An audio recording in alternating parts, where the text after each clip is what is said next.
Hi guys and welcome back to the channel Deepak Yadav Education. Welcome to the daily Hindu news and editorial analysis of 2nd of April 2022. तो guys आज है तारीख 2 अप्रैल 2022 और है Saturday. देखेंगे आज के द हिंदू कंप्लीट न्यूज़पेपर को। द हिंदू कंप्लीट न्यूज़पेपर को एनालाइज करेंगे, बट लेक्चर में आगे बढ़ने से पहले अगर आप लोगों को इस लेक्चर का पीडीएफ चाहिए तो क्या करना है, सबसे पहले डाउनलोड करना है टेलीग्राम और फिर जाकर सर्च बॉक्स में टाइप करना है दीपक यादव एजुकेशन।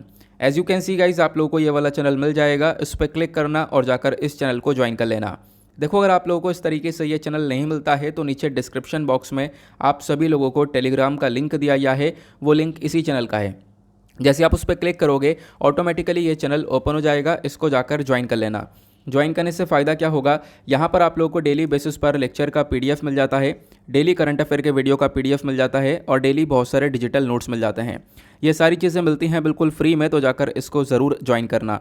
नाउ बढ़ते हैं आगे बढ़ने से पहले हमेशा की तरह हम लोग अपने लेक्चर को एक मैप के क्वेश्चन के साथ स्टार्ट करेंगे।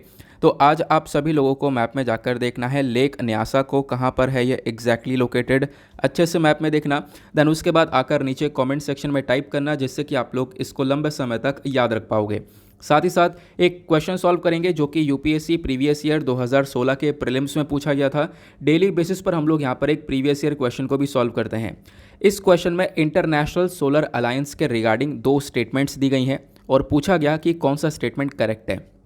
पहला स्टेटमेंट ये बोलता है कि जो इंटरनेशनल सोलर अलायंस है, जिसको हम लोग ISA के नाम से भी जानते हैं, इसको लॉन्च किया गया था United nation climate change conference 2015 के अंदर। दूसरा स्टेटमेंट बोलता यह है कि ये जो अलायंस है इसके अंदर आपको यूनाइटेड नेशन के सभी कंट्रीज़ जो है इसका पार्ट देखने को मिलती हैं, इसका मेंबर देखने को मिलती हैं। अब बताना यह है कि इन दोनों स्टेटमेंट में से कौन सा करेक्ट है। नीचे आपको ऑप्शन देखने को मिलेंगे। ऑप्शन ए बोलता है 1 ओनली, ऑप्शन बी बोलता है 2 ओनली, ऑप्शन सी बोलता है दोनों ही करेक्ट है, या फिर ऑप्शन डी बोलता है दोनों में से कोई सा भी सही नहीं है। तो इसका सही आंसर आप सभी लोगों को नीचे कमेंट सेक्शन में देना है। एटलीस्ट सभी को इसमें पार्टिसिपेट करना है, जैसा मैं आप लोगों से डेली बेसिस पर बोलता हूं। बाय द वे, इसका जो करेक्ट आंसर है वो मैंने आप लोगों को नीचे प्रोवाइड करवा दिया है, प्लस टेलीग्राम पर प्रोवाइड करवा दिया है, वहां से भी जाकर इसको चेकआउट कर सकते हो। अदरवाइज इसका आंसर अभी भी नहीं मिलता है तो कोई परेशान होने की ज़रूरत नहीं है। वीडियो के लास्ट में मैं आपके साथ इसके करेक्ट आंसर को डिटेल से डिस्कस करूँगा। तो चलो शुरुआत करते हैं। यह है आज का सबसे पहला आर्टिकल जो कि हमारे पेज नंबर 1 के ऊपर मेंशन्ड आपको देखने को मिलेगा। यहाँ पर बात की गई है इंडिया रशिया यूक्रेन को लेकर। अभी हम लोग बात करें तो मार्च का महीना एक ऐसा महीना रहा है जहाँ पर अलग अलग कंट्रीज़ के अलग अलग लीडर्स भारत की विजिट पर आए और काफ़ी सारा डिस्कशन किया गया। रिसेंटली आपको पता होगा जो US के डिप्टी नेशनल सिक्योरिटी एडवाइज़र है, ये भारत की विजिट पर आए थे और काफ़ी सारी डिस्कशन किया इन्होंने, ठीक है। और कल ही मैंने आप लोगों को इसके बारे में पढ़ाया था। और आज क्या हुआ है, आज ये हुआ है कि जो रशिया के फॉरेन मिनिस्टर हैं सर्जी लैवरोव साहब, ये इंडिया आए। जैसा आप लोग यहाँ पर पिक्चर देख पा रहे होंगे, इंडिया आने के बाद इन्होंने मीटिंग करी है external affair minister S Jaishankar साहब के साथ, और साथ ही साथ हमारे प्राइम मिनिस्टर के साथ भी यहाँ पर ये मिलकर गए। तो ये इन्फॉर्मेशन यहाँ पर शेयर की गई। अब ऑब्वियस सी बात है, बैठकर डिस्कशन हुआ है तो किसी ना किसी चीज़ का ऊपर तो हुआ होगा, बिल्कुल। तो यहाँ पर यही मेंशन किया गया कि जो डिस्कशन है वो बेसिकली हुआ यह है कि जो आज के टाइम पर रशिया के ऊपर सैंक्शंस लगे हुए हैं उसको कैसे बाईपास किया जा सकता है। मतलब क्या है, मतलब यह है कि रशिया लगातार यूक्रेन के ऊपर अटैक कर रहा है और उस चीज़ को देखते हुए रशिया के ऊपर USA ने प्लस यूरोपियन यूनियन ने और भी बहुत सारे देशों ने लगातार सैंक्शंस लगा दिए हैं। तो रशिया की इकॉनमी वैसे भी यहाँ पर आज के टाइम पर स्टेबल नहीं है। तो उस चीज़ को देखते हुए यहाँ पर डिस्कशन ये किया गया कि कैसे हम लोग कोई दूसरा रास्ता निकाल सकते हैं, कैसे एक दूसरा चैनल बनाया जा सकता है और कैसे इन सैंक्शंस को बाईपास किया जा सकता है। आई होप आप लोग यहाँ पर इस चीज़ को समझ गए होंगे। देन उसके बाद यहाँ पर एक और छोटी सी इन्फॉर्मेशन दी गई है, वो ये है कि अभी रशिया के फॉरेन मिनिस्टर हैं और इनसे पहले चाइना के फॉरेन मिनिस्टर भी आए थे इंडिया में, ठीक है। वांगी जिनका नाम है, आपको पता होगा, हमने डिस्कशन भी किया था। ये इन्फॉर्मेशन यहाँ पर दी गई है। तो प्लस ज़्यादा कोई जानकारी नहीं है, जानकारी बस यही है कि हाँ डिस्कशन हुआ, डिस्कशन के अंदर बोला गया कि किस प्रकार से इकॉनमी को स्टेबल बनाया जाए, क्योंकि इकॉनमी के ऊपर इम्पैक्ट काफ़ी बुरा पड़ा है इस पूरे वॉर का, तो उसको स्टेबल बनाने के बारे में डिस्कशन किया गया। फिर एक और चीज़ यहाँ पर बताई गई, वो चीज़ ये बताई गई कि पहले काफ़ी सारे लीडर्स आ चुके हैं। जैसे मैंने आप लोगों को बताया, मार्च का महीना ऐसा है जहाँ पर अलग अलग कंट्रीज़ के अलग अलग लीडर्स आए और जितने भी लीडर्स इंडिया के अंदर आए उन सब ने यहाँ पर आप कह सकते हो कि इंडिया को यही बोला है कि रशिया का साथ मत दो, रशिया का सपोर्ट मत करो, ठीक है। ये जो रूपी रूबल पेमेंट चल रहा है इसको भी बंद कर दो, ये सारी यहाँ पर चीज़ें बताई गई हैं। तो क्या हुआ, लेकिन अब यहाँ पर फाइनली आप देख पाओगे रशिया के लीडर आए हैं, तो इनके साथ भी डिस्कशन हुआ। फिर इसके अंदर एक और छोटा सा आर्टिकल ऐड किया गया है, ऊपर की साइड आप लोग देख पा रहे होंगे। हमारी फाइनेंस मिनिस्टर का कहना यह है कि हम लोग रशिया से तेल को परचेज़ कर रहे हैं। तो इन्होंने फ्राइडे में यहाँ पर बोल दिया है कि बिल्कुल हमने स्टार्ट कर दिया, रशिया से हम लोग सस्ता तेल परचेज़ कर रहे हैं, क्योंकि रशिया ऑफर दे रहा है हम लोग को डिस्काउंट में, स्पेशल डिस्काउंट में तेल को दे रहा है।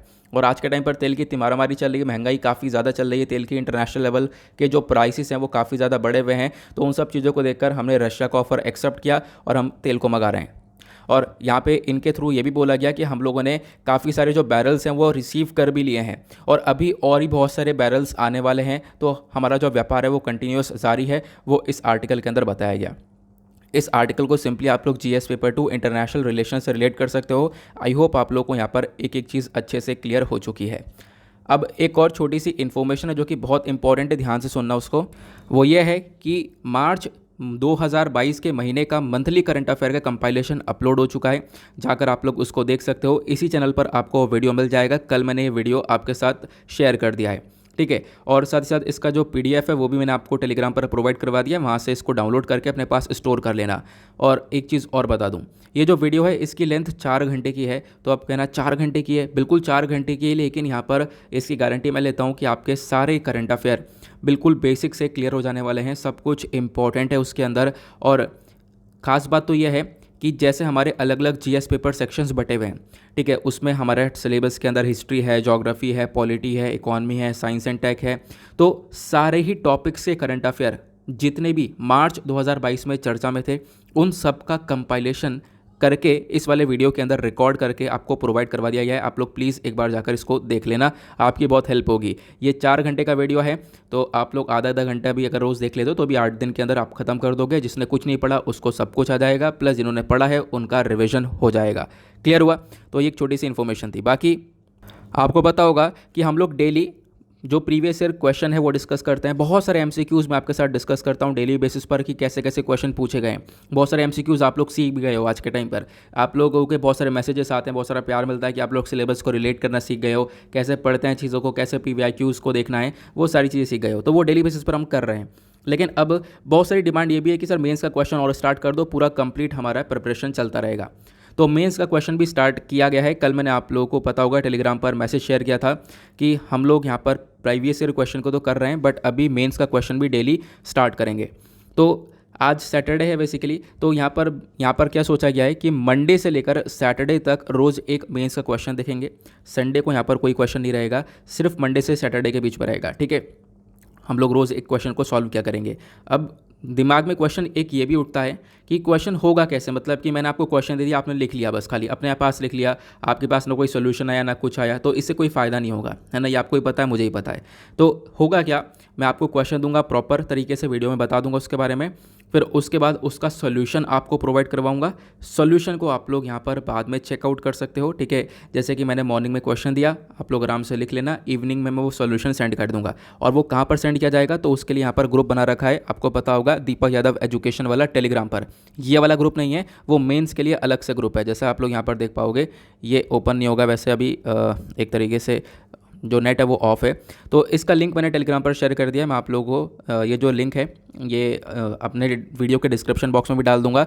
तो मेंस का डिस्कशन भी चला करेगा। वैसे सैटरडे है आज, तो आज आखिरी दिन था हमारा, तो इस वजह से मैंने आज क्वेश्चन नहीं लिया है। मैंने सोचा मंडे से ही स्टार्ट करेंगे डायरेक्टली, तो मंडे से आपको क्वेश्चन मिलना चालू हो जाएगा, ठीक है। तो इस ग्रुप को ज़्यादा से ज़्यादा लोग ज्वाइन कर लेना, आपको यहाँ पर हेल्प मिलेगी। कोई भी ऐसा पेड ग्रुप नहीं है, यहाँ पर आपको चीज़ें यहाँ पर फ्री में मिलने वाली हैं, ठीक है। आगे बढ़ते हैं। तो ये हो गया। उसके साथ साथ आते हैं अगले आर्टिकल पर। नेक्स्ट आर्टिकल काफ़ी इंपॉर्टेंट होने वाला है, खासकर जीएस पेपर 2 पॉलिटी से। और इसके अंदर कुछ ऐसी चीज़ें हैं जो कि आपके पॉलिटी लक्ष्मीकांत के अंदर पूरा का पूरा चैप्टर है, तो वो चीज़ आज हम यहाँ पर कवर करेंगे। बोला गया जो चीफ जस्टिस ऑफ इंडिया हैं एनवी रमन साहब, इनके थ्रू यहाँ पर कहना यह है कि जो सीबीआई है, सीबीआई मतलब सेंट्रल ब्यूरो ऑफ इन्वेस्टिगेशन करने के लिए एक उच्च लेवल की आपको बॉडी देखने को मिलती है। तो आज के टाइम पर सीबीआई के ऊपर से भी काफ़ी सारा विश्वास जो है वो उठता जा रहा है, सीबीआई की जो क्रेडिबिलिटी है वो गिरती जा रही है, ऐसा यहाँ पर इनके थ्रू कहना है। फ्राइडे में इन्होंने स्टेटमेंट ये दिया कि जैसे जैसे आगे टाइम निकल रहा है, तो जो अलग अलग इंस्टीट्यूशंस आपको देखने को मिलते हैं, अलग अलग बहुत ज़्यादा रेप्यूटेड इंस्टीट्यूशंस देखने को मिलते हैं, उसी प्रकार से सीबीआई की भी आज के टाइम पर जो एक तरीके से जांच पड़ताल है वो प्रॉपर हो रही है। सीबीआई के ऊपर भी पूरी तरह से निगरानी रखी जा रही है। और इसके एक्शन इनएक्शन सब चीज़ों को देखा जा रहा है, प्लस बहुत सारे क्वेश्चन इसके ऊपर उठाए जा रहे हैं कि इसके ऊपर विश्वास कर सकते हैं नहीं कर सकते, तो ऐसे क्वेश्चंस उठ रहे हैं सीबीआई को लेकर। तो ऐसा यहाँ पर चीफ जस्टिस ऑफ इंडिया ने बोला है। और इस चीज़ को देखते देखते चीफ जस्टिस ऑफ इंडिया ने यह भी बोला कि अब हम लोगों को एक स्टेप लेने की ज़रूरत है, और ज़रूरत यह है कि हमें एक इंडिपेंडेंट अम्ब्रेला इंस्टीट्यूशन बनाना है, ठीक है, एक अलग से बॉडी बनानी है जो कि क्या करेगी, इन सारी एजेंसीज़ को, जैसे सीबीआई हो गया, एनफोर्समेंट डायरेक्टरेट हो गया, और भी अलग इन्वेस्टिगेशन एजेंसीज़ हो गई, तो इन सब को एक छत के अंदर लेकर आएगी। तो ऐसी एक बड़ी सी बॉडी होगी जो कि इन सारी एजेंसीज़ को अपने अंदर लेकर आएगी, तो सारी एजेंसीज़ को यूनाइट करके काम करवाया जाएगा, ये यहाँ पर चीफ जस्टिस ऑफ इंडिया का कहना है, ठीक है। क्योंकि आज के टाइम पर अलग अलग बॉडीज़ है जिसके ऊपर से विश्वास उठता जा रहा है, ऐसा यहाँ पर इनके थ्रू स्टेटमेंट है। तो करना ये होगा कि सबको एक रूफ के अंडर लेकर आना होगा और सबको यूनाइट करके यहाँ पर काम करवाना होगा। क्लियर हुआ। लेकिन स्पेसिफिकली इस आर्टिकल के अंदर सीबीआई के बारे में चर्चा की गई है, तो इसके बारे में पढ़ लेना जब आप लोग पॉलिटी की लक्ष्मीकांत की किताब उठाओगे। कोई सा भी एडिशन उठा लेना, वहाँ पर सीबीआई नाम का पूरा एक चैप्टर है। उस चैप्टर के अंदर आपको काफ़ी सारी इन्फॉर्मेशन मिलेगी, उसमें से जो इंपॉर्टेंट इन्फॉर्मेशन है वो आपको नीचे देखने को मिलेगी। आपका वो टॉपिक आज कवर हो जाएगा। सीबीआई डायरेक्टर के बारे में हम लोग पढ़ेंगे, सीबीआई के बारे में पढ़ेंगे। इस आर्टिकल को सिंपली कहाँ से रिलेट कर सकते हो आपने पढ़ लिया है। जब हम लोग बात करते हैं सीबीआई के बारे में तो फुल फॉर्म आपको पता चली गई है, सेंट्रल ब्यूरो ऑफ इन्वेस्टिगेशन। इसको सेटअप किया गया था 1963 में मिनिस्ट्री ऑफ होम अफेयर्स के थ्रू। और आज के टाइम पर जो ये सीबीआई है वो किसके अंडर में आता है, department of personal and training के अंडर में, मिनिस्ट्री ऑफ पर्सनल के अंडर में आता है। तो ध्यान में रख सकते हो इसको ज़रूर, ठीक है। डायरेक्टली क्वेश्चन बन जाता है कि हाँ सीबीआई कौन सी मिनिस्ट्री के अंडर में आता है, तो ministry of personnel public grievance and pension के अंडर में आता है। जो सीबीआई का एस्टेब्लिशमेंट है, मतलब सीबीआई को बनाने के लिए एक रिकमेंडेशन आया था, और वो रिकमेंडेशन संथनम कमेटी ने दी थी कि भाई बिल्कुल अगर करप्शन को रोकना है तो इस प्रकार की हमारे पास एक बॉडी होनी चाहिए। और ये बात है 1962 से लेकर 1964 के आसपास की। फिर उसके बाद बताया गया जो सीबीआई है ये कोई स्टैट्यूटरी बॉडी नहीं है, इसके पास जो भी पावर्स हैं वो सब आती हैं Delhi special police establishment act 1946 के माध्यम से। तो ध्यान में रख सकते हो कोई स्टैट्यूटरी बॉडी यहाँ पर सीबीआई नहीं है, लेकिन इसके पास जो भी पावर्स आती हैं वो डीएसपीई एक्ट से निकल कर आती हैं। प्लस सीबीआई आज के टाइम पर मेन इन्वेस्टिगेशन एजेंसी हमारी केंद्र सरकार के, जो कि इन्वेस्टिगेशन के लिए सबसे उच्च लेवल की बॉडी मानी जाती है। प्लस सीबीआई बहुत सारा असिस्टेंस मतलब सपोर्ट करती है सेंट्रल विजिलेंस कमीशन को, और लोकपाल को भी सपोर्ट प्रोवाइड करवाती है, ये आप लोग ध्यान रख सकते हो। और जो इंटरपोल के अंदर मतलब दुनिया भर की जो पुलिस है वो आपस में कनेक्टेड है, तो भारत की तरफ से जो रिप्रेजेंटेशन है वो सीबीआई देता है। सीबीआई को हेड किया जाता है एक डायरेक्टर के माध्यम से, एक डायरेक्टर इसको हेड करते हैं। बाय द वे एक सिंपल सा क्वेश्चन बनता है, करंट टाइम पर सीबीआई के डायरेक्टर कौन है, नीचे कमेंट सेक्शन में उनका नाम लिख दो। उसके बाद बताया गया सीबीआई के पास जो भी पावर्स हैं वो ये है कि ये सारे ऑफेंसेस को इन्वेस्टिगेट कर सकता है, सारे अपराधों को इन्वेस्टिगेट कर सकता है, जो कि यहाँ पर 69 सेंट्रल लॉज हैं, 18 स्टेट एक्ट्स में है, और साथ ही साथ यहाँ पर 231 ऑफेंस हैं आईपीसी के अंदर। तो ये ऑफेंसेस है जिनको यहाँ पर इन्वेस्टिगेट कर सकता है, ऐसा यहाँ पर बोला गया। और सीबीआई के अंदर एक डायरेक्टर होता है, जैसे मैंने आपको बताया। अब उस डायरेक्टर के बारे में भी जान लो क्योंकि इंपॉर्टेंट है, सब आपके चैप्टर के अंदर देखने को मिल जाएगा। तो जो डायरेक्टर का अपॉइंटमेंट है सीबीआई के अंदर वो एक इंस्पेक्टर जनरल ऑफ पुलिस की तरह देखने को मिलता है। ये बेसिकली यहाँ पर इस पूरे ऑर्गेनाइजेशन को हैंडल करने के लिए यहाँ पर जाना जाता है। देन उसके बाद यहाँ पर बताया गया कि जो ये अपॉइंटमेंट होता है डायरेक्टर का वो एक कमेटी के माध्यम से होता है। उसके अंदर देखो जो सेंट्रल गवर्नमेंट होती है वो क्या करती है, डायरेक्टर ऑफ सीबीआई को अपॉइंट करती है, लेकिन इस कमेटी के माध्यम से। ये जो कमेटी होती है इसके अंदर 3 मेंबर होते हैं, prime minister as a chairperson होते हैं, फिर उसके बाद लीडर ऑफ अपोजिशन होते हैं लोकसभा के अंदर, फिर उसके बाद चीफ जस्टिस ऑफ इंडिया देखने को मिलते हैं। तो ये सब मिलकर यहाँ पर एक कमेटी बनाते हैं, और इन 3 लोगों की कमेटी के माध्यम से रिकमेंडेशन आता है, फिर रिकमेंडेशन के माध्यम से जो सीबीआई हैं उनको अपॉइंट किया जाता है। क्लियर हुआ। तो सीबीआई का अपॉइंटमेंट आई होप आप लोग यहाँ पर समझ गए होंगे। जो यहाँ पर डायरेक्टर होता है सीबीआई का, मतलब जो भी डायरेक्टर होंगे वो 2 साल का टेन्योर यहाँ पर आप कह सकते हो सर्व करते हैं, 2 साल के लिए यहाँ पर वर्क करते हैं। लेकिन यहाँ पर एक छोटा सा क्वेश्चन आपसे पूछा जाएगा, क्या डायरेक्टर ऑफ सीबीआई का जो टेन्योर है क्या वाकई में 2 साल का है या फिर कोई बदलाव हुआ है? आप लोग ज़रा नीचे कमेंट सेक्शन में बताओ। अगर बदलाव हुआ है तो वो क्या बदलाव हुआ है, अगर बदलाव क्या है तो वो कितने साल का हो चुका है, तो नीचे कमेंट सेक्शन में इसके बारे में ज़रूर आप लोग को टाइप करना है, क्योंकि हम लोगों ने पढ़ रखा है। क्लियर हुआ। तो ये यहाँ पर एक सिंपल सा छोटा सा आर्टिकल था। और आगे बढ़ने से पहले अभी तक आपने वीडियो पर लाइक का बटन है उसको नहीं दबाया तो फटाफट दबा देना। आप लोग यहाँ पर सपोर्ट कर सकते हो वीडियो को। हम लोग हमेशा टारगेट रखते हैं 5K प्लस लाइक्स का, तो आज भी हम लोग ये टारगेट रख रहे हैं, और आई होप आप लोग यहाँ पर आज भी इस वीडियो के ऊपर 5000 से ज़्यादा लाइक्स पहुँचाने वाले हो। तो ये टॉपिक्स हमारे खत्म हुए, आगे चलते हैं अगले टॉपिक की तरफ। देन उसके बाद अगले पेज पर आपको छोटे छोटे दो आर्टिकल्स देखने को मिल जाएंगे। एक आर्टिकल आपको ये देखने को मिलेगा, नए नए लीडर्स यहाँ पर एक तरीके से हमारी आर्मी के अंदर देखने को मिलेंगे। ठीक है, तो वो इन्फॉर्मेशन आई है। यहाँ पे बोला गया कि अगर हम लोग बात करें जो हमारे लेफ्टिनेंट जनरल एस महल हैं, ठीक है, ये बेसिकली उन्होंने एज्यूम कर लिया है command of the armies training. ठीक है, ये आप लोग ध्यान रख सकते हो। तो आर्मी ट्रेनिंग जो कमांड होती है वो यहाँ पर आप कह सकते हो कि उसके जो भी यहाँ पर हेड हैं इनको बनाया गया। देन उसके बाद यहाँ पर आप देख पाओगे जो भी व्यक्ति हैं, जैसे कि आप कह सकते हो जो पुराने वाले हैं उनको रिप्लेस करके नए नए आपको देखने को मिलेंगे। जैसे कि जो वाइस चीफ हैं, तो वाइस चीफ के तौर पर लेफ्टिनेंट जनरल जो मनोज पांडे साहब हैं, ये यहाँ पर एक ऑफिसर अपॉइंट करे गए हैं। इनसे पहले यहाँ पर कौन सा ऑफिसर हुआ करते थे जिनका नाम आपने काफ़ी सुना भी होगा, वो भी यहाँ पर हुआ करते थे MM नारवणे साहब। ठीक है, उसके साथ साथ यहाँ पे बोला गया जो सरकार है वो इस बार अभी अनाउंस करना बाकी है, लेकिन उसका अनाउंसमेंट भी होगा कि अगले हमारे CDS कौन होंगे, चीफ ऑफ डिफेंस स्टाफ। आपको पता होगा कि जो हमारे पहले वाले जो last chief of defence staff थे वो यहाँ पर बिपिन रावत साहब थे, लेकिन क्या हुआ, एक मतलब हादसे के तहत यहाँ पर वो शहीद हो जाते हैं, जिसकी वजह से अभी तक कोई चीफ ऑफ डिफेंस स्टाफ है नहीं। तो सरकार हमारी अभी अनाउंस करेगी अगला चीफ ऑफ डिफेंस स्टाफ। वो यहाँ पर एक छोटी सी इन्फॉर्मेशन यहाँ पर दी गई है। क्लियर हुआ? तो ये बहुत छोटी सी इन्फॉर्मेशन थी, वनडे एग्जामिनेशन में पूछी जा सकती है डायरेक्टली। उसके बाद अगले आर्टिकल में बातचीत की गई है कि देखो इंडिया और नेपाल इन दोनों के रिलेशंस के बारे में चर्चा की गई है। नेपाल के जो प्राइम मिनिस्टर हैं वो इंडिया के विज़िट पर हैं, और इंडिया के विज़िट पर ये क्या कर रहे हैं अभी आप देख पाओगे, काफ़ी सारा डिस्कशन चल रहा है। और स्टेटमेंट ये निकल कर आता है कि जो नेपाल के प्राइम मिनिस्टर हैं देवबा साहब, इनका कहना यह है कि जो ये विज़िट होगी, इस विज़िट के माध्यम से इंडिया और नेपाल के जो टाइज़ है, जो रिलेशंस हैं, वो बहुत ज़्यादा मजबूत होने वाले हैं। ये इन्फॉर्मेशन यहाँ से निकल कर आती है। क्लियर हुआ? उसके बाद यहाँ पे बताया गया, अगर हम लोग देखें ये जो विज़िट है इंडिया नेपाल के प्राइम मिनिस्टर की, ठीक है, नेपाल के जो प्राइम मिनिस्टर शेर बहादुर देवबा साहब है, फ्राइडे में यहाँ पर आए। External affair minister S Jaishankar साहब के साथ मिलकर डिस्कशन हो चुका है, प्लस बीजेपी के जो प्रेसिडेंट है JP नड्डा साहब, इनके साथ डिस्कशन चल रहा है। उसके बाद अभी ये 3 दिन की विजिट पर रहने वाले हैं और भी काफ़ी सारा डिस्कशन करेंगे। फिर इनका एक स्टेटमेंट ये निकल कर आया है कि ये हमारी मतलब ये इनकी वहाँ के प्राइम मिनिस्टर की ये 5वीं विज़िट होने वाली है, और ये अब की बार की विज़िट के अंदर रिलेशंस को और बहुत ज़्यादा मजबूत करके जाने वाले हैं। वो इन्फॉर्मेशन यहाँ पर दी गई है। क्लियर हुआ?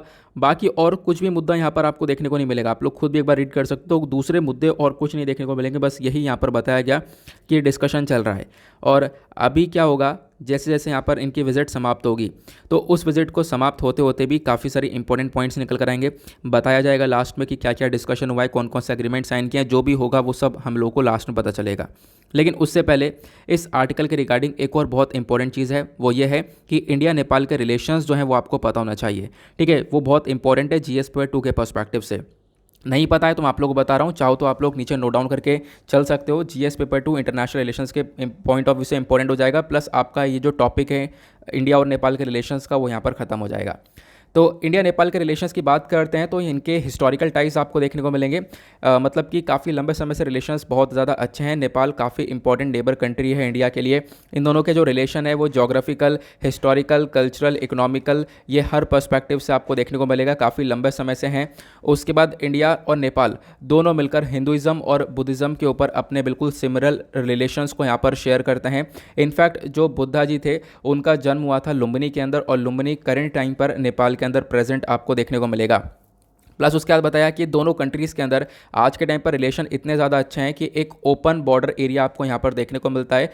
आराम से यहाँ पर लोग इधर से उधर ट्रैवल कर सकते हैं, नेपाल में ट्रैवल कर सकते हैं, इंडिया में ट्रैवल कर सकते हैं। साथ ही साथ आज के टाइम पर क्या है, दोनों कंट्रीज़ के जो बॉन्ड्स हैं वो इतने मजबूत हैं कि दोनों कंट्रीज़ के बीच में मैरिजेस और फैमिली टाइज लगातार बढ़ रहे हैं, जिसको हम लोग रोटी बेटी का रिश्ता के नाम से जानते हैं। Plus India Nepal treaty of peace and friendship of 1950 यहाँ पर साइन किया गया था, और इसके बाद यहाँ पर क्या हुआ, स्पेशल रिलेशंस डेवलप होना चालू हो गए इंडिया नेपाल के बीच में। देन उसके बाद यहाँ पर बताया गया कि देखो बहुत सारी जो रिवर्स हैं वो नेपाल से ओरिजिनेट होती हैं, ठीक है, और फिर आकर इंडिया का जो पेरेनियल रिवर सिस्टम है उसको अंदर आकर मिलती हैं। तो ये आप लोग देख पाओगे, तो काफ़ी सारी नदियाँ वहाँ से निकल कर आती हैं, इंडिया के अंदर आती है। इंडिया वहाँ पर उस नदियों के ऊपर काफ़ी सारा जो पावर वगैरह है उसका जनरेशन वगैरह करता है, तो आप लोग इसको ध्यान में रख सकते हो। बाकी कनेक्टिविटी के बारे में बात करें तो नेपाल एक लैंडलॉक कंट्री है, मतलब कि इधर से इंडिया हो गया और उधर से पीछे से नेपाल हो गया। तो एक सॉरी पीछे से चाइना हो गया, तो लैंडलॉक कंट्री है। अब आप देख पाओगे लैंडलॉक कंट्री की वजह से थोड़ा से कंसर्न भी बढ़ जाते हैं। इधर से तो हमारे रिलेशन काफ़ी अच्छे हैं, हमारी तरफ से कनेक्टिविटी बहुत अच्छी है, पीपल टू पीपल कॉन्टैक्ट आपको देखने को मिलेगा, सब कुछ देखने को मिलेगा। नेपाल की साइड से कनेक्टिविटी बहुत ज़्यादा कम देखने को मिलेगी, लेकिन इसके साथ साथ यही बताया गया इंडिया और नेपाल के बीच में मेमोरेंडम ऑफ अंडरस्टैंडिंग्स को भी साइन किया गया है। किस चीज़ को लेकर कि काठमांडू और रक्सौल, मतलब काठमांडू जो नेपाल की कैपिटल है और फिर इंडिया के अंदर जो रक्सौल है, इसको हम लोग कनेक्ट करेंगे एक इलेक्ट्रिक रेल ट्रैक के माध्यम से। इसको लेकर एक एमओयू ऑलरेडी साइन कर लिया गया है। प्लस उसके बाद यहाँ पर फोकस और भी चीज़ों के ऊपर किया गया कि इंडिया यहाँ पर फोकस कर रहा है कि हम लोग एक इनलैंड वाटरवे को डेवलप करें। इनलैंड वाटरवे मतलब एक जो पानी का रास्ता है वो भी बनाया जाए, जिसमें यहाँ पर इंडिया और नेपाल की आराम से कनेक्टिविटी होगी, और पानी का रास्ता होगा तो उससे हम लोग जहाज़ वगैरह के माध्यम से व्यापार आराम से कर पाएंगे दोनों कंट्रीज़ के बीच में। क्लियर हुआ? तो ये तो रिलेशंस हुए। उसके बाद यहाँ पर दोनों रिलेशंस में डिफेंस कोऑपरेशन कैसा है, मतलब डिफेंस के पर्सपेक्टिव से दोनों कंट्रीज़ कहाँ पर स्टैंड करती हैं वो बताया गया। देखो जो बायलैटरल डिफेंस कोऑपरेशन है ना, ये बहुत ज़्यादा इंपॉर्टेंट है। अगर हम लोग यहाँ पर एक चीज़ देखें, जो गोरखा रेजिमेंट देखने को मिलती है, आपको पता होगा अलग अलग यहाँ पर यूनिट आपको देखने को मिलती है इंडिया के अंदर। गोरखा रेजिमेंट उस प्रकार से अलग अलग रेजिमेंट्स हैं। जो गोरखा रेजिमेंट है इंडियन आर्मी का, यहाँ पर आपको बहुत सारे ऐसे लोग देखने को मिलेंगे जो कि नेपाल से हैं, ठीक है, जिनका recruitment hill district of Nepal से किया गया है। तो आप लोग यहाँ पर ये भी ध्यान रख सकते हो। प्लस बताया गया जो इंडिया है वो 2011 से लगातार नेपाल के साथ एक अभ्यास, एक जॉइंट मिलिट्री एक्सरसाइज को कंडक्ट कर रहा है, और उस अभ्यास का नाम है सूर्य किरण, और इसके बारे में आपको भी ध्यान रखना है। देन उसके बाद कल्चरल टाइज के बारे में बात करें तो दोनों कंट्रीज़ मिलकर पूरी तरह से प्रोमोट करती हैं पीपल टू पीपल कॉन्टैक्ट्स को, आर्ट एंड कल्चर के पर्सपेक्टिव से, एकेडमिक के पर्सपेक्टिव से, तो इसलिए भी काफ़ी इंपॉर्टेंट हो जाता है। प्लस दोनों कंट्रीज़ ने मिलकर 3 सिस्टर सिटी अग्रीमेंट को साइन कर रखा है। 3 सिस्टर सिटी अग्रीमेंट का मतलब है जैसे नेपाल में काठमांडू है वैसे ही इंडिया में वाराणसी है, जैसे नेपाल में लुम्बिनी है वैसे इंडिया में बोधगया है, जैसे नेपाल में जनकपुर है वैसे इंडिया में अयोध्या है। तो इनको एक तरीके से यहाँ पे आप कह सकते हो एक जैसा सिमिलैरिटीज़ इनमें काफ़ी ज़्यादा है। इसी को देखते हुए यहाँ पर ये 3 सिस्टर अग्रीमेंट ये कहलाता है। क्लियर हुआ? बाकी यहाँ पर और क्या बताया जा रहा है, तो ह्यूमैनिटेरियन असिस्टेंस एक बहुत इंपॉर्टेंट रोल प्ले करता है इन दोनों के रिलेशंस में, क्योंकि नेपाल जो कंट्री है वो आज के टाइम पर एक ऐसी जगह पर स्थित है जो कि इकोलॉजिकल फ्रेगाइल जोन है। मतलब कि यहाँ पर लगातार, मतलब फ्रीक्वेंटली लगातार अर्थक्वेक यानी भूकंप आते रहते हैं, बाढ़ आती रहती है, ठीक है। अब क्या होता है, भूकंप अर्थक्वेक आएगा तो इससे यहाँ पर बहुत सारा डैमेज भी होगा, डेफिनेटली यहाँ पर लोगों की जान का भी नुकसान होगा, प्लस इकॉनमी के अंदर भी काफ़ी बड़ा लॉस देखने को मिलेगा। तो उस कंडीशन में भारत यहाँ पर एक सबसे बड़ा ह्यूमैनिटेरियन असिस्टेंस है, जो कि भारत काफ़ी सारा सपोर्ट करता है इस कंट्री को।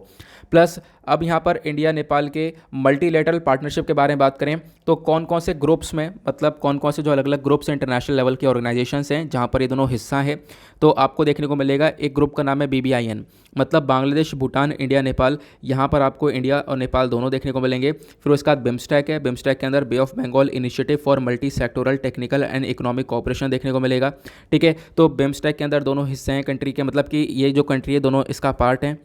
उसके बाद नॉन अलाइन मूवमेंट हुआ, प्लस सार्क हुआ, तो ये सारे ग्रुप्स हैं जिनका हिस्सा ये दोनों कंट्रीज़ आपको देखने को मिलती हैं। अब ये तो हुए रिलेशंस। उसके बाद चैलेंजेस क्या क्या हैं, तो ये भी आपको ध्यान रखना है। चैलेंजेस में बात करें, सबसे पहला चैलेंज है चाइना का इंटरवेंशन।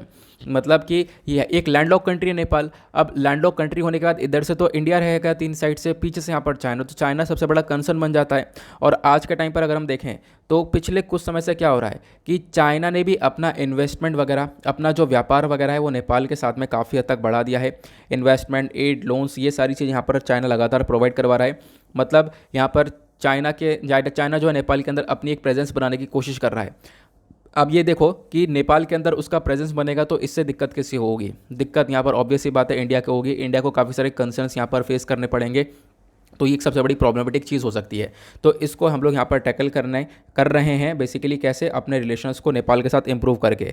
प्लस सबसे मतलब चैलेंज क्या है, चैलेंज बस यही है कि हाँ चाइना एक सबसे बड़ा चैलेंज है। अगर चाइना इन्वेस्टमेंट वगैरह नहीं करता यहाँ पर तो बेसिकली क्या हो जाए, हम लोग अपने रिलेशंस को डेवलप कर पाएँ और अच्छे से। दूसरा चैलेंज क्या है, बॉर्डर डिस्प्यूट। बॉर्डर डिस्प्यूट का मतलब यह है कि देखो 3 हिस्से हैं, 3 टेरिटरी हैं। जैसे मैं उन टेरिटरी का नाम बताता हूँ, काला पानी, लिम्पियाधुरा और लिपू लेक, आपने नाम सुना होगा इनका। ये जो टेरिटरी है ये इंडिया का हिस्सा है, लेकिन नेपाल के बिल्कुल पास में है। और नेपाल ने क्या किया, नेपाल यहाँ पर ये बोलता है कि ये जो हिस्से हैं वो हमारे हैं। और इसी को देखते हुए 2020 में नेपाल ने एक ऐसा मैप जारी किया जहाँ पर वो जो हिस्से हैं इंडिया के वो अपने मैप के अंदर दिखा दिए। ठीक है, तो ये यहाँ पर एक कंसर्न वाली बात बन जाती है। तो दूसरा सबसे बड़ा चैलेंज ये है कि बॉर्डर इशू देखने को मिलता है दोनों कंट्रीज़ के बीच में। आई होप आप लोग को इंडिया नेपाल के रिलेशंस कवर हो चुके हैं और अब ज़िंदगी में कभी नहीं भूलोगे। इसके यहाँ पर कुछ पॉइंट्स अपने पास लिख सकते हो, कोई भी क्वेश्चन आएगा डेफिनेटली देखो यहाँ पर प्री और मेंस दोनों के लिए पढ़ रहे हैं, क्योंकि प्री और मेंस दोनों की अलग अलग तैयारी नहीं होती, आपको पता है। एक साथ तैयारी होती है, एक साथ तैयारी करनी पड़ती है। तो मेंस की तैयारी करोगे, प्री की अपने आप यहाँ पर होने लगती है। तो इसी वजह से ज़्यादा हम लोग फैक्ट्स के ऊपर ही फोकस करते हैं, न्यूज़ के ऊपर ही फोकस करते हैं और फिर इसका डिटेल्ड एनालिसिस के ऊपर, एडिटोरियल एनालिसिस के ऊपर, सभी चीज़ के ऊपर डिटेल्स फोकस किया जाता है। आगे चलते हैं। देन उसके बाद यहाँ पर एक छोटा सा आर्टिकल देखने को मिलेगा। यहाँ पे बोला गया कि जो ऑलिव रिडले टर्टल्स हैं इनकी नेस्टिंग को रिकॉर्ड किया गया है। अब ये जो पिक्चर आप लोग देख पा रहे हो, ऑलिव रिडले टर्टल्स यहाँ पर इस पिक्चर में आपको नज़र आएंगे, छोटे छोटे टर्टल्स आपको दिख रहे होंगे। बोला गया कि लगभग यहाँ पर 4.92 लाख ऑलिव रिडले टर्टल्स देखने को मिले हैं। कहाँ पर? ऋषिकुलिया कोस्ट पर, ओडिशा के अंदर।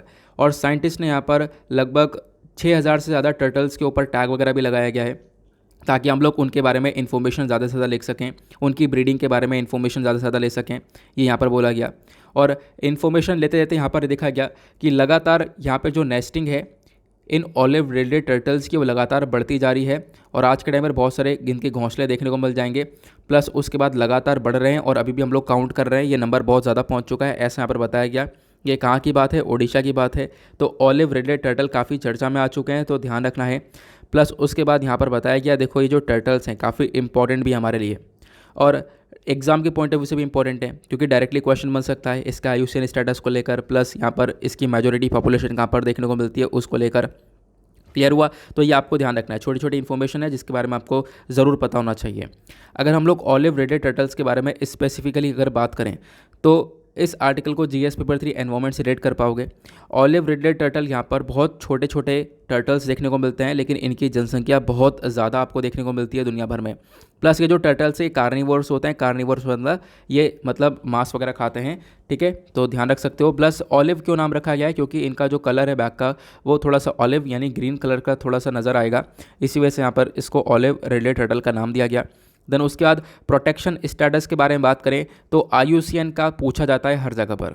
आईयूसीएन के रेड लिस्ट में वल्नरेबल कैटेगरी के अंदर है, मतलब कि ठीक ठाक है, मतलब पॉपुलेशन जो है फिर भी खतरे में, इसको बचाने की आवश्यकता है। ठीक है, उसके बाद वाइल्ड लाइफ प्रोटेक्शन एक्ट 1972 के अंदर शेड्यूल 1 में इसको डाल दिया गया है। हैबिटेट के बारे में बात करें तो ये जो ऑलिव रिडले टर्टल्स हैं ये सबसे ज़्यादा आपको पैसिफिक, अटलांटिक और इंडियन ओशन के अंदर पाए जाते हैं।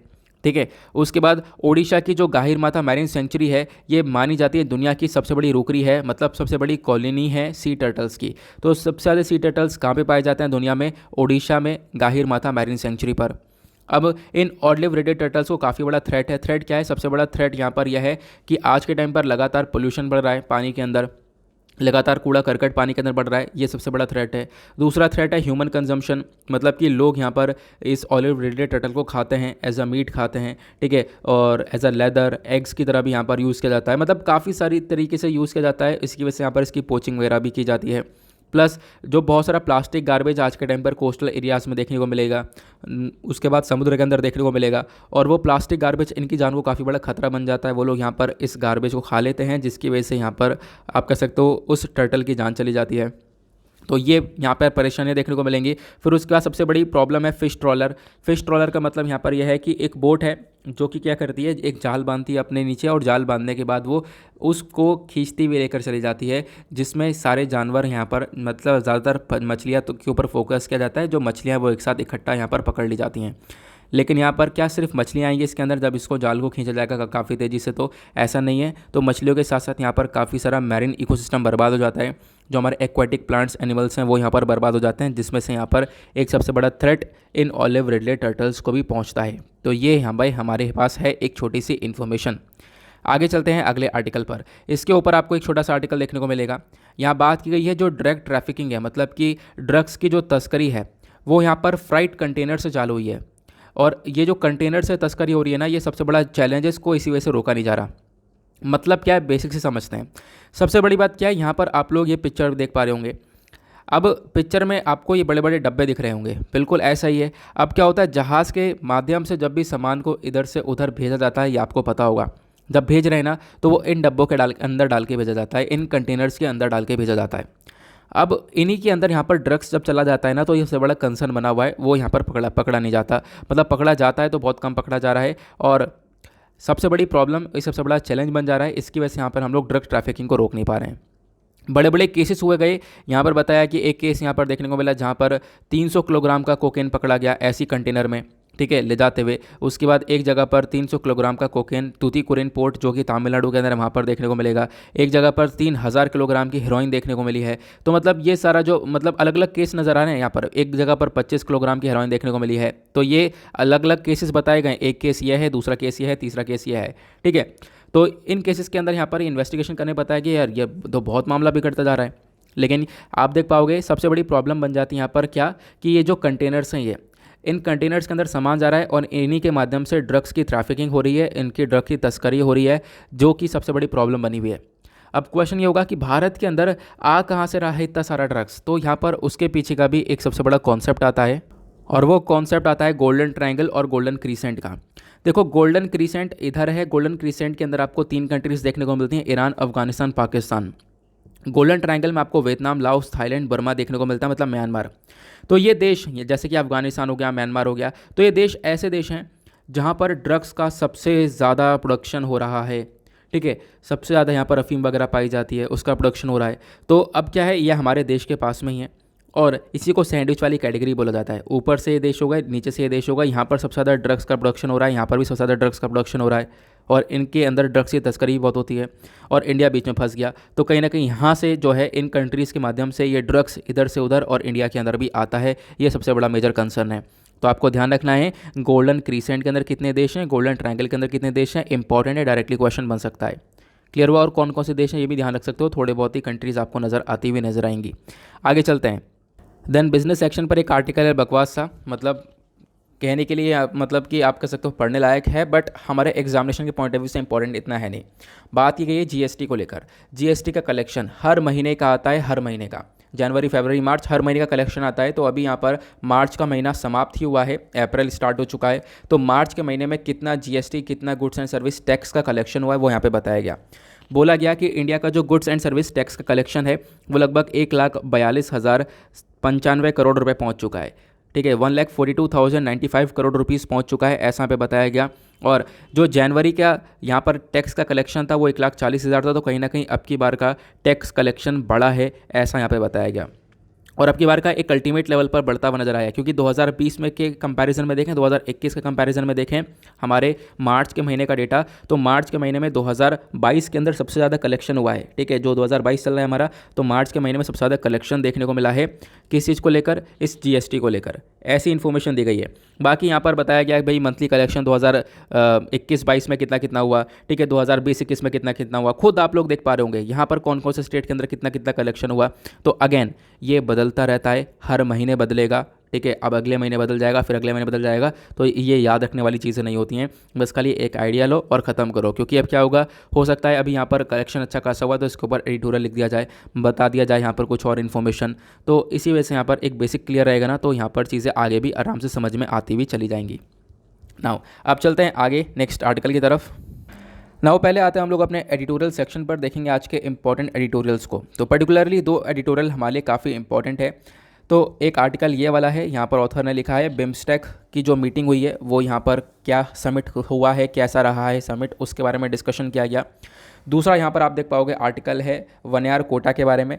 तो ये वनयार कोटा का कॉन्सेप्ट क्या है, प्लस क्या विवाद उठ रहा है, उसको डिस्कस करेंगे। प्लस उसके बाद ये वाला मुद्दा भी हम लोग देखने वाले हैं। दोनों आर्टिकल इंपॉर्टेंट हैं एग्जामिनेशन के पर्सपेक्टिव से। तो बिम्स्टेक की रिसेंटली मीटिंग हुई है, समिट हुआ है, जिसको लेकर यहाँ पर चर्चा की जा रही है। तो जैसा कि आज सैटरडे में यहाँ पर आपको पता होगा एडिटोरियल एक ही पेपर पर आते हैं। उसके बाद अगले पेपर पर ग्राउंड जीरो का पेज आया है, यहाँ पर श्रीलंका के इकोनॉमिक क्राइसिस के बारे में बताया गया है।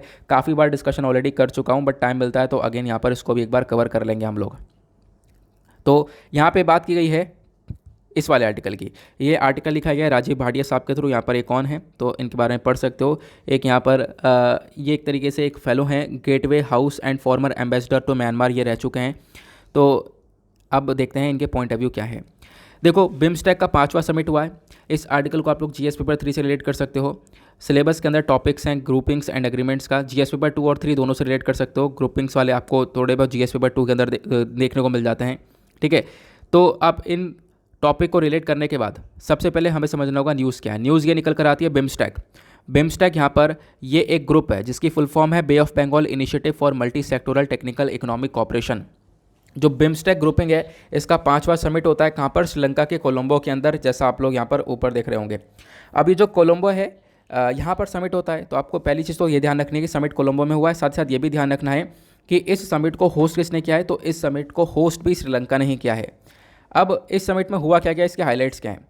सबसे पहली चीज़ यहाँ पर बिम्स्टेक चार्टर के बारे में डिस्कशन किया गया, लेकिन उससे पहले मैं आपको थोड़ा सा बिम्स्टेक के बारे में और बताता हूँ। ठीक है, चलो अभी आगे बात करेंगे। हम लोग बिम्स्टेक को लेकर आगे हम लोग पढ़ने वाले हैं। बिम्स्टेक के अंदर आपको अलग अलग कंट्रीज़ देखने को मिल जाएंगी। जैसे अगर हम लोग बात करें तो मैं आपको बता ही देता हूँ। बिम्स्टेक के अंदर आपको टोटल ये 7 कंट्रीज़ देखने को मिलती हैं। वो कौन कौन सी हैं? Bangladesh, Bhutan, India, Nepal, Sri Lanka, south east Asia की यहाँ पर 2 कंट्रीज़ आ जाती हैं, म्यांमार और थाईलैंड। तो ये 7 कंट्रीज़ मिलकर इस बिम्स्टेक ग्रुप को बनाती हैं, आपको क्लियर होगा। उसके साथ साथ बताया गया ये जो बिम्स्टेक ग्रुप है ये बनकर आया था 6 जून 1997 में बैंकॉक डिक्लेरेशन के माध्यम से। और बिम्स्टेक ग्रुप की इतनी ज़्यादा पावर है आज के टाइम पर, अगर हम लोग बात करें तो दुनिया भर की जो भी पॉपुलेशन है उन पॉपुलेशन के अंदर 21.7% का कंट्रीब्यूशन होता है बिम्स्टेक कंट्रीज़ का।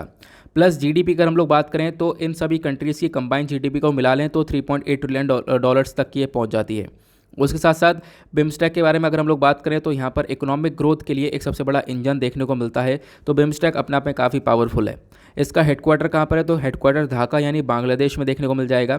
इसके काफ़ी सारे इंस्टीट्यूशनल मैकेनिज्म है, काफ़ी सारी तरीके से बातचीत होती है। मतलब बिम्स्टेक के अंदर बिम्स्टेक एक तो समिट होता है जैसा अभी ये हुआ है, उसके बाद बिम्स्टेक के अंदर मिनिस्ट्रियल मीटिंग होती है, अलग अलग देश के मिनिस्टर्स बातचीत करते हैं। उसके बाद बिम्स्टेक की सीनियर ऑफिशियल मीटिंग भी होती है, जो सीनियर ऑफिसर्स होते हैं वो बातचीत करते हैं। बिम्स्टेक वर्किंग ग्रुप भी होता है। उसके बाद business forum and economic forum भी होता है। क्लियर हुआ? तो ये बिम्स्टेक क्या है, पहली बात तो ये आप लोगों को क्लियर हो चुका है। अब मीटिंग क्या होती है, मीटिंग के अंदर क्या डिस्कशन होता है, तो कोलंबो में मीटिंग हुआ, ये भी आपको क्लियर हो गया। ये लोग यहाँ पर बिम्स्टेक चार्टर को साइन करते हैं। बिम्स्टेक चार्टर एक मेन आउटकम है इस पूरे समिट का। बिम्स्टेक चार्टर साइन किया जाता है जहाँ पर ये कंट्रीज़ डिसाइड करती हैं हर 2 साल में एक बार ये लोग मिला करेंगी। ठीक है, हर 2 साल में एक बार मिलकर डिस्कशन चला करेगा। और ये जो चार्टर है इसके साथ साथ जो ये बिम्स्टेक है इसकी खुद की एक इंटरनेशनल पर्सनैलिटी बन चुकी है। इसके पास खुद का एम्बलम, खुद का फ्लैग यहाँ पर आ चुका है। ठीक है, एक सेकंड में आप लोगों को पिक्चर भी दिखा देता हूँ जो कि काफ़ी इंपॉर्टेंट है। यहाँ पर आप लोग देख पाओगे, ये रहा बिम्स्टेक का अपना खुद का एम्बलम, अपना फ्लैग यहाँ पर आपको देखने को मिल जाएगा।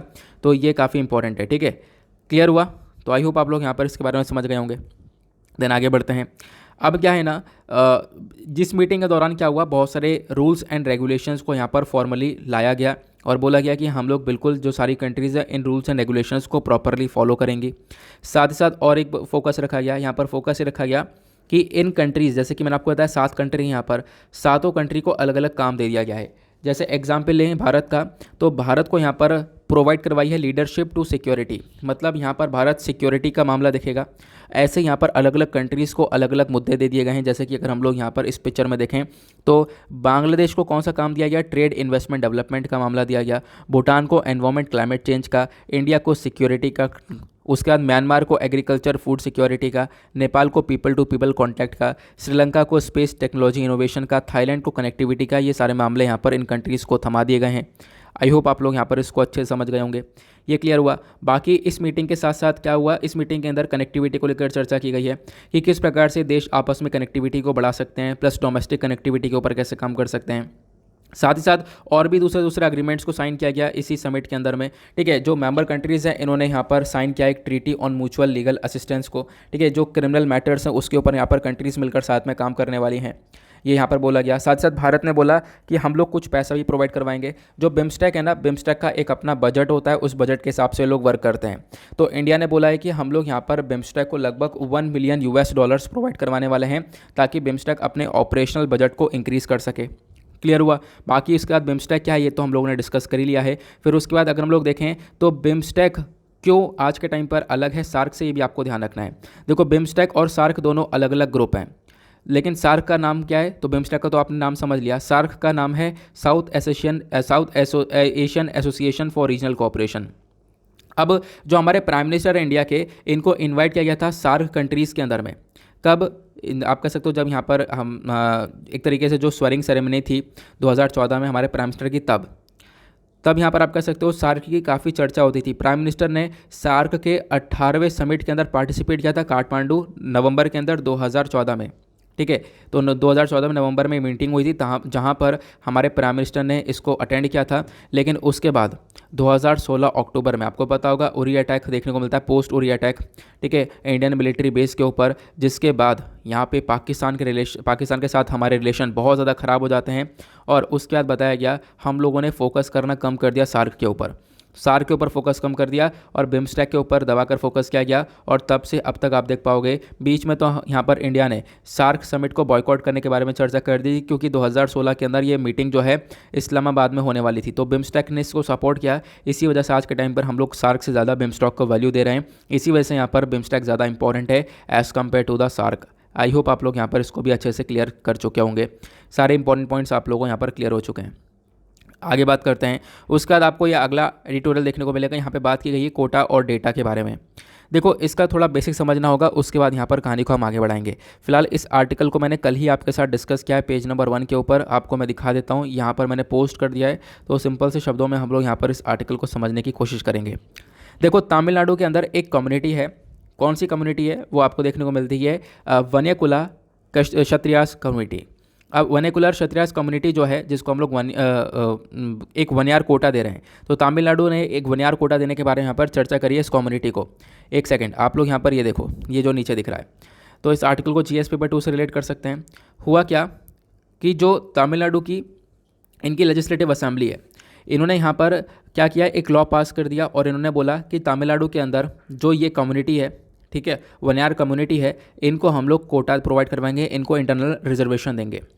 और तमिलनाडु ने बोला कि हम लोग रिजर्वेशन कितना देंगे? रिजर्वेशन देंगे 10.5% का।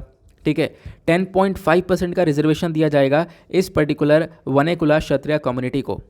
ये यहाँ पर बोला गया, जिसको लेकर विवाद उठ रहा है आज तक। और विवाद उठते उठते हुआ क्या हुआ, ये कि कल सुप्रीम कोर्ट ने यहाँ पर तमिलनाडु के वनयार कोटा को कैंसिल कर दिया है। इसको स्ट्राइक डाउन कर दिया कि भाई मामला ही ख़त्म, ये कैंसिल कर दो, इसका कोई फ़ायदा नहीं है। सुप्रीम कोर्ट ने ये बोला कि तमिलनाडु वालों सुनो, आपने लेजिस्लेटिव असेंबली के अंदर ये चीज़ें पास कर दी। आप लोग एक बात खुद सुनो, आप यहाँ पर ये जो वनयार कोटा दे रहे हो, ये कौन से वाली कम्युनिटी को दे रहे हो? वनेकुला क्षत्रिय कम्युनिटी को दे रहे हो। अब वनेकुलर क्षत्रिय कम्युनिटी की जब हम लोग बात करते हैं, चलो आप लोगों ने इन स्पेसिफिक कम्युनिटी को रिजर्वेशन दिया, इंटरनल रिजर्वेशन अपने राज्य के अंदर, तो भी आपने 10.5% का दिया। और हालांकि इसके अलावा भी आपको बहुत सारी कम्युनिटीज़ देखने को मिलेंगी तमिलनाडु के अंदर। उसके बाद यहाँ पर सुप्रीम कोर्ट ये बोलता है कि ये जो कोटा दिया जा रहा है, ये किस किस को दिया जा रहा है? मोस्ट बैकवर्ड कम्युनिटीज़ को, जो कि बहुत ज़्यादा एक्सट्रीमली बैकवर्ड है। लेकिन सुप्रीम कोर्ट ने बोला जो ये वनेकुलर वाली है, ये कुछ ज़्यादा ही बैकवर्ड है, इसकी वजह से इतना सारा कोटा दिया जा रहा है। साथ ही साथ एक चीज़ और बोली गई, सुप्रीम कोर्ट ने ये बोला कि भाई अगर आप ऐसा काम करोगे, आप सिर्फ एक स्पेसिफिक कम्युनिटी को 10.5% का कोटा दोगे, तो कहीं ना कहीं इससे फंडामेंटल राइट्स का वॉयलेशन हो रहा है। जो राइट टू इक्वालिटी है उसका वॉयलेशन हो रहा है। लोगों के अंदर इक्वालिटी देखने को मिलेंगे नहीं, एक पर्टिकुलर कम्युनिटी को ज़्यादा रिजर्वेशन मिल जाएगा, तो कोई यहाँ पर इक्वालिटी हो ही नहीं, भेदभाव हो रहा है। दूसरा, यहाँ पर डिस्क्रिमिनेशन को कम करने के ऊपर हम फोकस करते हैं, यहाँ पर डिस्क्रिमिनेशन यानी अगेन भेदभाव देखने को मिल रहा है। तो ये सारे जो फंडामेंटल राइट्स हैं कहीं ना कहीं वॉलेट होते हुए नजर आ रहे हैं। उसके साथ साथ एक और इन्फॉर्मेशन जो बहुत बड़ी इन्फॉर्मेशन है वो ये है कि तमिलनाडु की जब हम बात करते हैं, तो यहाँ पर आपको बहुत सारे मोस्ट बैकवर्ड कम्युनिटीज़ देखने को मिल जाती हैं। और सभी बैकवर्ड कम्युनिटीज़ के लिए टोटल 20% का कोटा रखा गया है। और इन्हीं बैकवर्ड कम्युनिटीज़ में से एक कम्युनिटी निकल कर आती है वनेकुला क्षत्रिय कम्युनिटी। अब वनेकुला क्षत्रिय कम्युनिटी को 10.5% का रिजर्वेशन देने के बारे में तमिलनाडु ने बोला कि इनको हम लोग 10.5% का रिजर्वेशन दे देंगे। और पता है फिर उसके बाद यहाँ पे ये बोला गया बाकी कितना बचा? बाकी बचा 9.5% का रिजर्वेशन। ठीक है, 20% तो हम टोटल इस कम्युनिटी के लिए लेकर आए थे, 10.5% सिर्फ और सिर्फ इस वाली कम्युनिटी को दे दिया गया। आगे यहाँ पर बोला गया बाद में 115 और कम्युनिटी बची हुई हैं तमिलनाडु के अंदर, तो इन्होंने सिर्फ एक कम्युनिटी को 10.5% का रिजर्वेशन दे दिया है। बाकी 115 जो अलग कम्युनिटी हैं उनके लिए 9.5% का रिजर्वेशन रख रखा है। ठीक है, तो ये कहीं ना कहीं बहुत बड़ा डिस्क्रिमिनेशन है, इसको लेकर चीज़ें एक्सेप्ट नहीं की जाएंगी। और ये देखते हुए सुप्रीम कोर्ट ने तमिलनाडु का वानियार कोटा स्ट्राइक डाउन कर दिया, इसको कैंसिल कर दिया। आई होप आप लोग यहाँ पर इस पर्टिकुलर आर्टिकल को काफ़ी अच्छे से समझ चुके हो। यहाँ पर आप देख पाओगे सारी बातें, 10.5% का रिजर्वेशन दिया गया वानियार को, 20% का टोटल कोटा है, ठीक है। उसके बाद यहाँ पर मैंने आपको बताया कि बाकी जो 115 कम्युनिटीज़ बची हैं उसके लिए 9.5% का रखा गया, जिसको देखते हुए सुप्रीम कोर्ट ने क्या बोला भाई, यहाँ पर ये कहीं ना कहीं पूरा का पूरा आप कह सकते हो डिस्क्रिमिनेशन चल रहा है, एक पूरा भेदभाव चल रहा है और फंडामेंटल राइट्स वायलेट हो रहे हैं, और उसके बाद यहाँ पर इसको स्ट्रक डाउन कर दिया गया। क्लियर हुआ? आई होप आप लोग यहाँ पर इस पूरे आर्टिकल को समझ चुके हो। अब ज़्यादा कुछ भी डिटेलिंग नहीं है, बस खाली इस कॉन्सेप्ट के बारे में, इस पर्टिकुलर इशू के बारे में याद रखना। क्लियर हुआ? आगे चलते हैं उसके बाद अगले आर्टिकल की तरफ। नेक्स्ट आर्टिकल में श्रीलंकन इकोनॉमिक क्राइसिस के बारे में चर्चा की गई है। चलो मैं आपको बता ही देता हूँ। श्रीलंका की इकोनॉमिक क्राइसिस के बारे में हम लोगों ने पढ़ रखा है ऑलरेडी कि आज के टाइम पर श्रीलंका की हालत काफ़ी ख़राब है, इनके पास पैसा वगैरह कहीं से आ नहीं पा रहा है और बुरी तरह से इनकी इकॉनमी जूझ रही है। अब ऐसा क्यों हो रहा है उसको हम देखते हैं। उसके पीछे के कारण काफ़ी सारे हैं। देखो, जो फर्स्ट वेव था पेंडेमिक का 2020 में, उसकी वजह से यहाँ पर श्रीलंका की हालत काफ़ी ख़राब हुई है, ठीक है। अब हालत काफ़ी ख़राब हुई, इसके बाद साथ ये भी देखने को मिला कि इनका जो मतलब पैसा वगैरह, जो फॉरेन रिजर्व वगैरह, ये भी बिल्कुल ख़त्म सा हो गया है। जब कोविड-19 पेंडेमिक आया तो कोविड-19 पेंडेमिक की वजह से क्या हुआ, जो भी बाहर लोग काम कर रहे थे, श्रीलंका के बाहर से कमा के पैसे दे रहे थे, तो वो सब चीज़ें बंद हो गई। प्लस इनको ज़्यादातर पैसा टूरिज़्म से आता था, लोग घूमने जाते थे तो पैसा खर्चते थे, तो वो चीज़ें यहाँ पर ख़त्म हो गई, तो इसकी वजह से यहाँ पर लोग सफ़र कर रहे हैं। प्लस उसके बाद यहाँ पे बताया गया डोमेस्टिक जॉब लॉस यहाँ पर देखने को मिलेगा और टूरिज़्म वगैरह शट डाउन हो गया है। प्लस इनका जो फॉरेक्स करेंसी है वो यहाँ पर डिक्लाइन हो चुका है, फॉरेक्स रिजर्व इनका डिक्लाइन हो चुका है। फिर उसके बाद बताया गया श्रीलंका कुछ ऐसी अलग अलग पॉलिसी लेकर आया है जो कि फेल मार चुकी हैं, ठीक है। पॉलिसी फेलियर यहाँ पर देखने को मिला है, मतलब कि कहीं पर इन्होंने मतलब प्रॉपर स्ट्रैटेजी रखी नहीं है अपनी। साथ ही साथ एक जगह पर इन्होंने डिसाइड किया कि हम लोग ऑर्गेनिक फार्मिंग करेंगे, ऑर्गेनिक फार्मिंग चला ही, रातों रात ऑर्गेनिक फार्मिंग की तरफ बढ़े और सारे फर्टिलाइजर्स, केमिकल फर्टिलाइजर्स को बैन किया, तो जिसके बाद यहाँ पर अगेन एक कंसर्न क्रिएट होता हुआ नजर आया। फिर उसके बाद यहाँ पर इनकी फसलें वगैरह सब बर्बाद हो गई और उसके बाद इन्होंने फूड एमरजेंसी को डिक्लेयर किया। उसके बाद ये तो मैं देखो ऊपर से बता रहा हूँ इतना कि इसको ज़्यादा डिटेल में कवर नहीं कर रहा हूँ, क्योंकि ये मैं 50 बार कवर कर चुका हूँ डिटेल से, ठीक है। इस वजह से ज़्यादा डिटेलिंग में नहीं जा रहा हूँ। फिर उसके बाद यहाँ पे और क्या बताया गया, यहाँ पे आपको ये देखने को मिलेगा, अगर हम लोग बात करें मैक्रो इकोनॉमिक लेवल पर, तो अभी कंडीशन काफ़ी बुरी हो चुकी है श्रीलंका की। जो श्रीलंकन रुपी है वो लगभग यहाँ पर डॉलर के कंपैरिजन में 265 रुपये पहुँच चुका है। तो आप इमेजिन कर सकते हो कि इनका जो करेंसी है उसकी वैल्यू कितनी ज़्यादा डिग्रेड हो चुकी है। प्लस इनका जो फॉरेन रिजर्व है वो एक समय पर $7 बिलियन का हुआ करता था, वो आज के टाइम पर ख़त्म होकर $2.31 बिलियन का सिर्फ और सिर्फ इनका फॉरेन रिजर्व बचा हुआ है, जो कि अगेन एक प्रॉब्लमेटिक चीज़ आपको यहाँ पर देखने को मिल जाएगी। इसका इम्पैक्ट जो है वो पब्लिक के ऊपर डेफिनेटली काफ़ी ज़्यादा देखने को मिलेगा, क्योंकि इन सब चीज़ों की वजह से महंगाई काफ़ी बढ़ रही है और उस महंगाई से जो आम नागरिक हैं वो यहाँ पर सफ़र कर रहे हैं। फ्यूल का शॉर्टेज हो गया, कुकिंग गैस का शॉर्टेज हो गया, ठीक है। पावर कट्स हो रहे हैं, लगातार यहाँ पर बिजली कट रही हैं, लोग यहाँ पर भूखे सो रहे हैं। तो ये आप देख पाओगे, बच्चों के लिए जो यहाँ पर दूध वगैरह है वो उसके अंदर कट डाउन आपको देखने को मिल जाएगा, और मतलब जो खाना जैसे पहले खाते थे वैसा उससे काफ़ी कम खाना पड़ रहा है। तो ये सारी प्रॉब्लम्स आज के टाइम पर क्रिएट हो रही हैं। अब क्वेश्चन ये है, क्या भारत यहाँ पे मदद नहीं कर रहा? तो भारत मदद कर रहा है।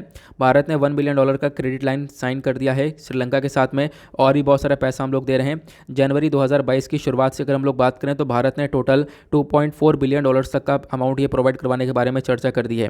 प्लस तब भी यहाँ पर श्रीलंका के अंदर सिचुएशन संभाल नहीं पाएगी, तो ये लोग यहाँ पर चाइना की साइड से जा रहे हैं इन्वेस्टमेंट वगैरह लेने के लिए। आप देख पाओगे यहाँ पर ये कंसर्न हो रहा है श्रीलंका के अंदर। आई होप आप लोग यहाँ पर एक एक बात काफ़ी अच्छे से समझ चुके हो कि क्या क्या सिनेरियो देखने को मिल रहा है। इसको लेकर आपको क्लियर ही होगा कि हाँ एग्जैक्टली क्या क्या हुआ है। अब चलते हैं उसके बाद एक अगले आर्टिकल की तरफ। लास्ट में एक छोटा सा आर्टिकल आपको ये देखने को मिलेगा, सेंटर ने यानी कि केंद्र सरकार ने इंट्रोड्यूस कर दिया है एंटार्क्टिका बिल को। तो डिस्कस करते हैं यहाँ पर ये एंटार्क्टिका बिल क्या है, कैसे यहाँ पर ये काम करने वाला है। तो हमारी सरकार ने फ्राइडे में इस बिल को इंट्रोड्यूस किया है लोकसभा के अंदर, जिसका मेजर फोकस है कि क्या करेंगे हम लोग, जो एक्टिविटीज़ है एंटार्क्टिका के अंदर उसको ऊपर काम किया जाएगा। प्लस यहाँ पर एंटार्क्टिका कॉन्टिनेंट के ऊपर काम किया जाएगा, ठीक है। अब वो काम कैसे किया जाने वाला है उसको देखो, नीचे आपको दिख रहा होगा एंटार्क्टिका बिल 2022। ये एक ड्राफ्ट लेजिस्लेशन अप्रूव कर दिया गया हमारी यूनियन कैबिनेट के थ्रू। फिर इन्होंने यहाँ पर इस बिल को प्रॉपर्ली इंट्रोड्यूस वगैरह भी कर दिया है फ्राइडे में लोकसभा के अंदर, जिसके बाद यहाँ पे काफ़ी चर्चा हो रही है। अगर हम लोग बात करें, जो मिनिस्ट्री ऑफ अर्थ साइंस है वो यहाँ पर इस पूरे बिल को देख रही है, इस बिल का एक्सपेक्टेशन यह है कि यहाँ पर हम लोग काम करेंगे कि देखो अलग अलग ऑब्लिगेशंस, अलग अलग आपको मतलब जिम्मेदारियाँ देखने को मिलेंगी अलग अलग कन्वेंशन के अंदर में। हमने अलग अलग कन्वेंशन को साइन कर रखा है, जैसे conservation of Antarctic marine living resource 1982 का, एंटार्क्टिक ट्रीटी ऑफ 1959 हो गया, उसके बाद 1998 का ट्रीटी ऑफ द प्रोटोकॉल हो गया। तो ये अलग अलग चीज़ें हम लोगों ने, अलग अलग ट्रीटीज़ कन्वेंशंस को हम लोगों ने साइन कर रखा है, तो इसकी जिम्मेदारियों को यहाँ पर निभाने का काम करेगा। उसके साथ साथ ये जो बिल है ये कहीं ना कहीं इंट्रोड्यूस किया जाएगा बजट सेशन के अंदर में, ऐसा बताया गया पार्लियामेंट में जो कि चल रहा है। उसके साथ साथ बताया गया इंडिया का जो एंटार्क्टिक प्रोग्राम है ये स्टार्ट हो चुका था 1981 में, तब से हम लोगों ने लगभग 40 साइंस एक्सपीडिशंस यहाँ पर कंप्लीट कर दिए हैं, 40 रिसर्च हम लोगों ने कर दी हैं और भी बहुत सारे रिसर्च वगैरह हम लोग कर रहे हैं। इंडिया ने अपने 3 बेसिस बना रखे हैं इस कॉन्टिनेंट के अंदर में, एंटार्क्टिका के अंदर।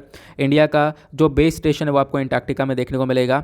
आज के टाइम तक इंडिया यहाँ पर फुल्ली फंक्शनिंग यहाँ पर बेस स्टेशन भी देखने को मिलेंगे, ठीक है, एंटार्क्टिका के अंदर, जिसका नाम है मैत्री। तो मैत्री यहाँ पर पूरी तरह से काम करने वाला एक स्टेशन बना रखा है हम लोगों ने एंटार्क्टिका में, जिसको बनाया गया था 1988 के अंदर। उसके बाद यहाँ पर दूसरा स्टेशन है भारती, जिसको बनाया गया था 2012 में।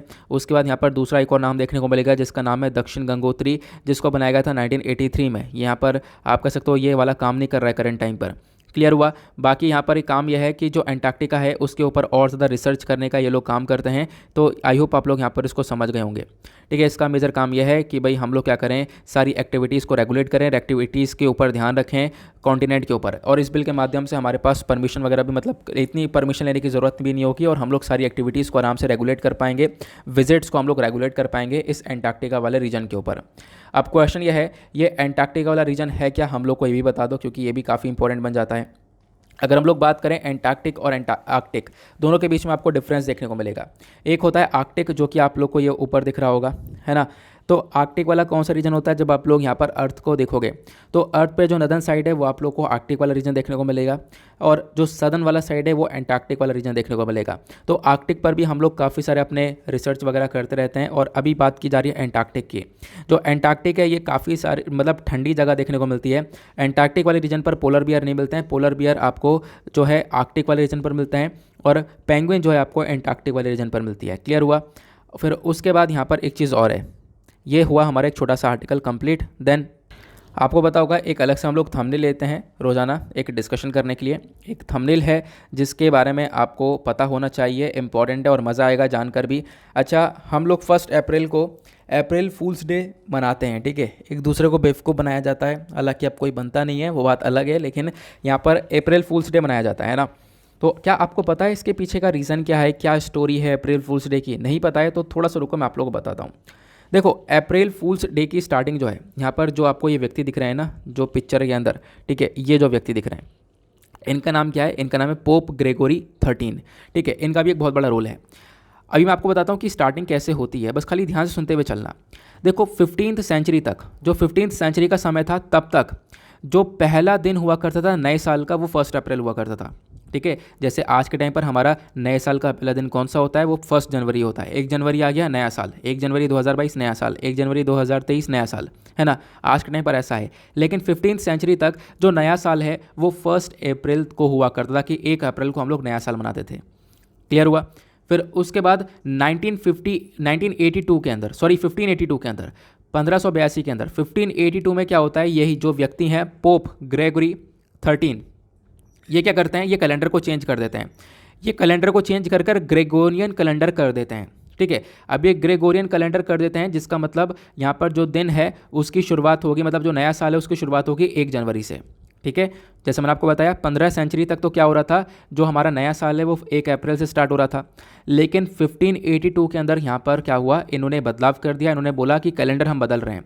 अब ये पोप ग्रेगोरी हैं, पोप मतलब यहाँ पर एक बड़े फादरी, इनकी बात काफ़ी सारी जगह पर मानी जाती थी। उस समय पर काफ़ी सारे फादरी थे जो कि बहुत स्ट्रॉन्गर माने जाते थे, ठीक है। तो काफ़ी सारी कंट्रीज़ में इनकी चलती थी। तो उसी के बेसिस पर यहाँ पर यह बताया गया कि इन्होंने यहाँ पर चीज़ें बदल दी और इन्होंने कैलेंडर को बदल दिया, और इन्होंने बोला कि अब जो नया साल होगा 15 सेंचुरी के बाद, वो 1 जनवरी से नया साल होगा। 1 जनवरी से हम लोग नया साल सेलिब्रेट करेंगे, ये यहाँ पर इनके थ्रू बोला गया, ठीक है। और जो भी यहाँ पर सेलिब्रेट करेगा नए साल को 1 अप्रैल को, मतलब कि नया साल तो अब इन्होंने बोल दिया 1 जनवरी से सेलिब्रेट किया जाएगा, लेकिन क्या हो रहा था तब भी बहुत सारी जगह पर लोग 1 अप्रैल को ही नया साल सेलिब्रेट कर रहे थे, क्योंकि लंबे समय से 1 अप्रैल को सेलिब्रेट कर रहे थे। तो लंबे समय से 1 अप्रैल को सेलिब्रेट कर रहे थे, तो इन्होंने ये बोला कि अब जो भी 1 अप्रैल को नया साल सेलिब्रेट कर रहा है या कर रहा था, वो मतलब कि अभी कर रहे होंगे, तो वो सब यहाँ पर फूल हैं। ये इनके थ्रू एक स्टेटमेंट निकल कर आया। जो anyone who continue to celebrate new year, मतलब कि इन्होंने जब बोला कि 1 जनवरी को अब यहाँ पे नया साल हुआ करेगा, लेकिन उसके बाद भी जो लोग 1 अप्रैल को नया साल सेलिब्रेट कर रहे हैं वो सब फूल हैं। इसी वजह से 1 अप्रैल को अप्रैल फूल डे के नाम से जाना जाता है। आई होप आप लोग यहाँ पर इस अप्रैल फूल के बारे में काफ़ी अच्छे से समझ चुके होंगे। बहुत सारी स्टोरीज़ है, लेकिन एक ऑथेंटिक स्टोरीज एक स्टोरी एकमात्र जो है वो आपको ये वाली देखने को मिलेगी, जो कि मेंशन करी गई है गूगल पर। आई होप आप लोग यहाँ पर इसके बारे में समझ गए होंगे। अच्छा, एक क्वेश्चन आप लोगों से सिंपल सा ये बनता है, जो एक ग्रेगोरियन कैलेंडर है जिसके बारे में हमने चर्चा करी है कि हाँ 1 जनवरी को हम लोग सेलिब्रेट करेंगे अपना नया साल, तो ये जो ग्रेगोरियन कैलेंडर है इसको सबसे पहली बार कौन से कंट्री ने एक्सेप्ट किया था और इम्प्लीमेंट किया था, तो उस कंट्री का नाम आप लोग नीचे कॉमेंट सेक्शन में ज़रूर बता सकते हो। क्लियर हुआ? बाकी आप फटाफट चलते हैं, हम लोग अपने एक क्वेश्चन का जो आंसर है उसको देख लेते हैं, फिर उसके बाद अपने इस वीडियो को एंड करते हैं, क्योंकि हमने एक क्वेश्चन डिस्कस किया हुआ है तो उसका आंसर भी कवर कर लेते हैं जल्दी से। तो जैसे मैंने आपको बताया था कि लास्ट में हम लोग इसके आंसर को डिस्कस करेंगे। 2016 में क्वेश्चन पूछा गया था कि कौन सा स्टेटमेंट करेक्ट है इंटरनेशनल सोलर अलायंस के रिकॉर्डिंग। पहला स्टेटमेंट ये बोलता है कि इंटरनेशनल सोलर अलायंस को लॉन्च किया गया था United nation climate change conference 2015 के अंदर, तो बिल्कुल पहला स्टेटमेंट सही है। दूसरा स्टेटमेंट ये बोलता है ये जो अलायंस है इसके अंदर आपको यूनाइटेड नेशन कंट्री के सभी मेंबर्स देखने को मिलेंगे, नहीं ऐसा नहीं है, ये दूसरा स्टेटमेंट यहाँ पर रॉन्ग है। तो पहला स्टेटमेंट यहाँ पर सही है, दूसरा स्टेटमेंट रॉन्ग है। तो अगर आपको पता है कि दूसरा स्टेटमेंट रॉन्ग है तो यहाँ पर आपका आंसर तो तुरंत निकल कर आ चुका है। एलिमिनेशन टेक्निक का इस्तेमाल कर सकते हो, क्योंकि यहाँ पर ऑप्शन के अंदर आप देख पाओगे 3 ऑप्शन में यहाँ पर दूसरा स्टेटमेंट बोला गया है, तो यहाँ पर 2 ओनली, ये भी गलत है, ये भी गलत है, ये भी गलत है। ठीक है, तो 1 यहाँ पर ओनली यानी A is the correct answer आपको देखने को मिल जाएगा। आंसर ए करेक्ट आंसर है, क्योंकि इंटरनेशनल सोलर अलायंस को हमने बिल्कुल लॉन्च किया था यूनाइटेड नेशन जो क्लाइमेट चेंज कॉन्फ्रेंस था पेरिस में 2015 में, तभी हमने इसको लॉन्च किया था। जो इंडिया के प्राइम मिनिस्टर थे प्लस फ्रेंच प्रेसिडेंट थे, तो इन दोनों के थ्रू मिलकर इसको लॉन्च किया गया था। क्लियर हुआ? बाकी अगर हम लोग बात करें तो यूएन के सारे मेंबर्स इसका पार्ट नहीं है, इसी वजह से दूसरा वाला स्टेटमेंट यहाँ पर गलत हो जाता है और आंसर आपके सामने निकल कर आ जाता है। नाउ इसी के साथ करते हैं हम लोग अपने लेक्चर को समाप्त। आई होप आप लोग को सारी बातें अच्छे से क्लियर हो चुकी हैं। मिलते हैं आप लोगों से नेक्स्ट वीडियो में। आज के लिए bye bye, have a nice day, thank you and जय हिंद।